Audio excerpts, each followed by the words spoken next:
Je tiens d'abord à remercier mon collègue Said Senoussa pour cette invitation à participer à cet atelier de réflexion sur un sujet qui me tient personnellement à cœur, étant donné que moi-même, par mes travaux, je me suis ouvert depuis quelques années en tant qu'économiste, économiste également à l'université Mohamed V, faculté de droit, et à l'université Mohamed VI, Polytechnique. Je tenais juste à le préciser. Alors, ce que je veux vous proposer très rapidement, vu le temps imparti, c'est partager avec vous quelques idées sur une vision conceptuelle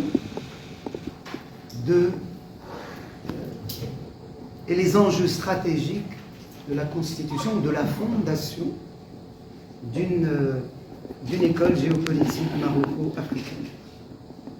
Je pense que, tout d'abord, au niveau des fondements épistémologiques, si je puis dire, il faut que l'approche suivie par la réflexion qui sera menée dans le cadre de cette école crée une rupture épistémologique, pour le coup, avec les paradigmes occidentaux traditionnels. Je crois que beaucoup d'intervenants ici l'ont précisé. Mais si j'ai le temps, au niveau de la discussion, j'expliquerai que ce n'est pas évident.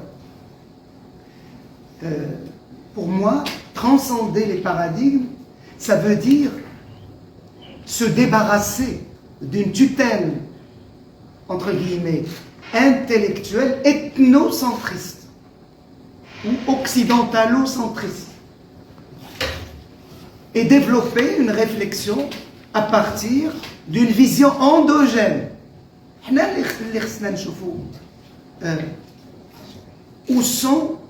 Quels sont nos enjeux de développement.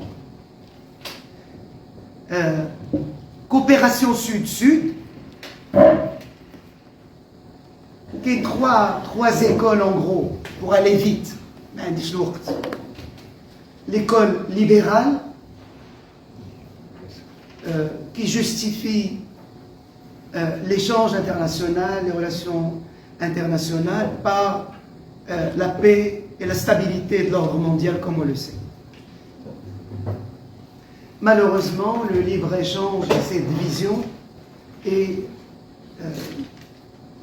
pose un très grand nombre de problèmes, étant donné ses conséquences, notamment sur les pays dits du Sud, avec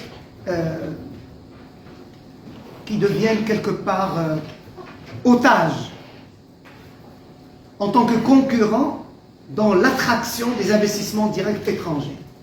Le mieux disant, le dumping social et le dumping fiscal.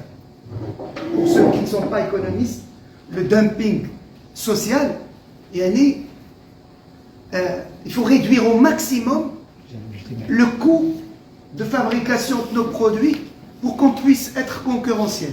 Le dumping fiscal, les zones offshore, les exonérations. Mais ça a également un coût important en termes de quoi? En termes de souveraineté. Un mot qui heurtait depuis quelques années, mais qui est réhabilité par la politique commerciale agressive de Donald Trump. Clairement et fondamentalement souverainiste. Qui imchit la vision, l'école réaliste, qui est basée sur l'utilisation de la géoéconomie et des instruments de politique économique, commerciale, financière, par les tripatouillages monétaires.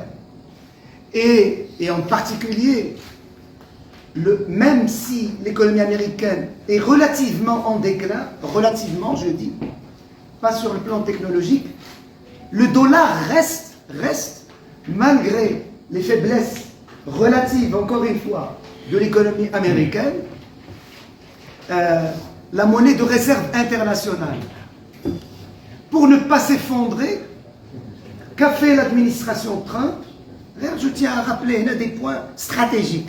L'administration Schneider, ce qu'on appelle des stable coins. Ce sont des actifs adossés sur quoi? Sur une monnaie stable. Les bitcoins, les crypto-actifs, une très forte des risques de ralentissement économique, ce que nous vivons actuellement. La zone euro sera autour de 1%. Les États-Unis autour de 1,5%. Il y a quelques pays émergents et même la Chine avec 4,5% est en train de se replier en raison des effets les nouveaux droits de douane dans le cadre de la rivalité sino-américaine. Je suis obligé de parler de ces enjeux-là parce que développer une vraie réflexion maroco-africaine de ces enjeux nécessite une compréhension de ces enjeux stratégiques. Au lieu, il y a le constructivisme, il y a une école dite constructiviste qui n'est pas simplement anglo-saxonne, qui utilise à la fois le hard power, la puissance militaire, au service d'intérêts économiques et stratégiques, mais également le soft power. Ou le Maghreb, le Maroc. Je pense qu'il ne faut pas jeter le bébé avec l'eau du bain. On a la possibilité d'utiliser des instruments de soft power. Exemple, la diplomatie spirituelle conduite de manière magistrale par Sa Majesté. Je rappelle ici que Sa Majesté, dans le cadre de son statut de commandeur des croyants, qu'il y a un très grand nombre de pays de l'Afrique subsaharienne qui reconnaissent le leadership spirituel du commandeur des croyants. Donc, un triple objectif de cette réflexion. Nos intérêts, l'intégration régionale, complémentarité, paix et stabilité régionale. Paix et stabilité régionale. Idem, on ne peut pas dire de manière manichéenne, là, on laisse tomber les approches, quelques points forts sur le plan heuristique. Heuristique, il y a la capacité d'argumentation scientifique. On doit se méfier de la vision ethnocentriste, mais on peut utiliser les concepts et les approches qui sont opérationnels, mais à condition de les mobiliser par rapport à nos objectifs stratégiques. Le deuxième aspect de la réflexion, de cette réflexion stratégique, cette école doit inscrire comme objectifs fondamentaux la réalisation de ce que j'appelle la souveraineté multidimensionnelle. La souveraineté multidimensionnelle. Autant que faire se peut. Une souveraineté intellectuelle et scientifique. Maintenant, la multiplication de centres de réflexion, d'institutions académiques, de think tanks, etc. en Afrique, le Maroc a déjà commencé à le faire avec la création de certains instituts, l'Institut des études africaines, qui à mon avis devrait sa mission devrait être revue dans le cadre de cette réflexion stratégique qui, me semble-t-il, manque un peu quand on consulte les travaux de cette institution. Souveraineté énergétique et transition écologique. L'Afrique dispose d'un potentiel extraordinaire énergétique. Je voulais juste vous donner le chiffre. C'est malheureux. Avec 60% du potentiel solaire mondial et plus de 70% du potentiel éolien, cependant seulement 1% de la capacité solaire et 0,7% de la capacité éolienne sont développés à ce jour. Le Maghreb, là aussi, en plus des initiatives prises par Sa Majesté le roi Mainsro, l'initiative atlantique d'intégration régionale, la question de la souveraineté énergétique, le chantier structurel et d'intégration régionale avec le Nigeria. La souveraineté alimentaire et les systèmes agricoles. Là, c'est la question de la sécurité alimentaire. Est-ce que nous avons là aussi des complémentarités? Cette souveraineté doit englober la notion de sécurité alimentaire, à la disponibilité, l'accès, la disponibilité et la qualité de la nourriture. Elle revêt même une dimension politique.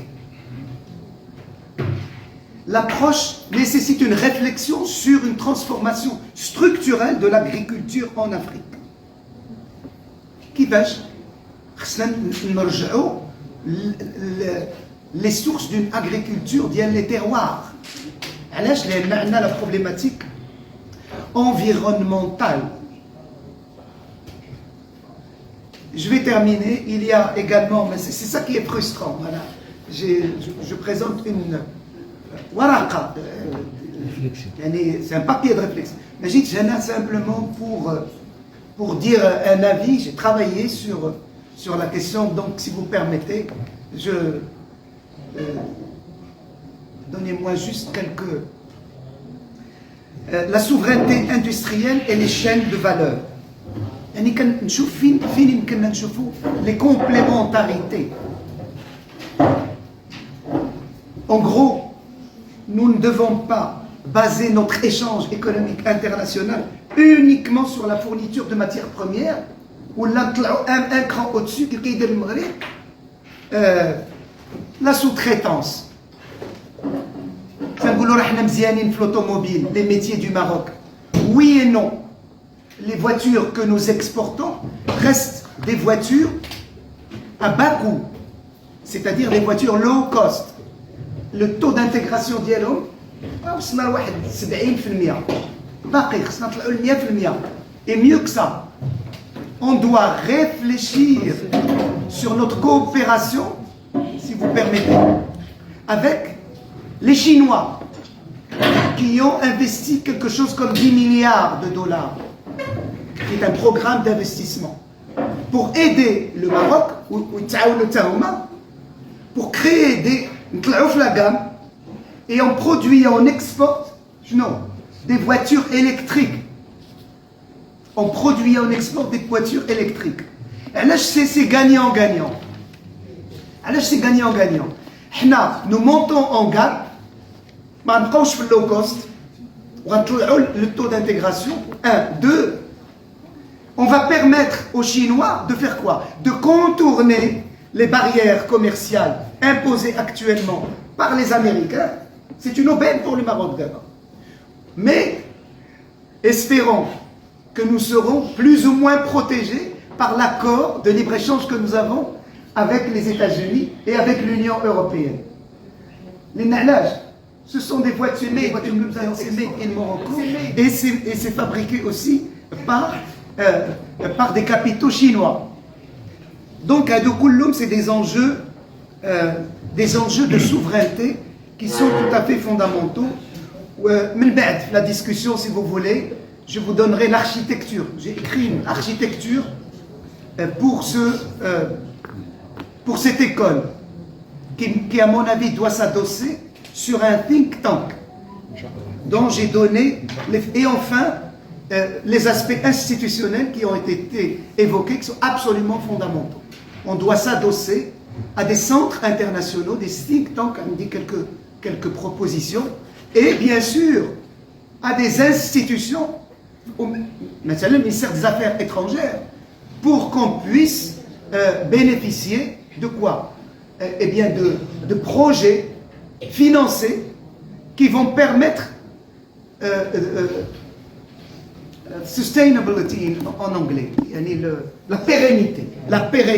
المشكل ديالنا كنديروا بزاف ديال لي بروجي وكنحصلوا حيت ما كاينش مواكبه. C'est ça, la pérennité. Merci beaucoup.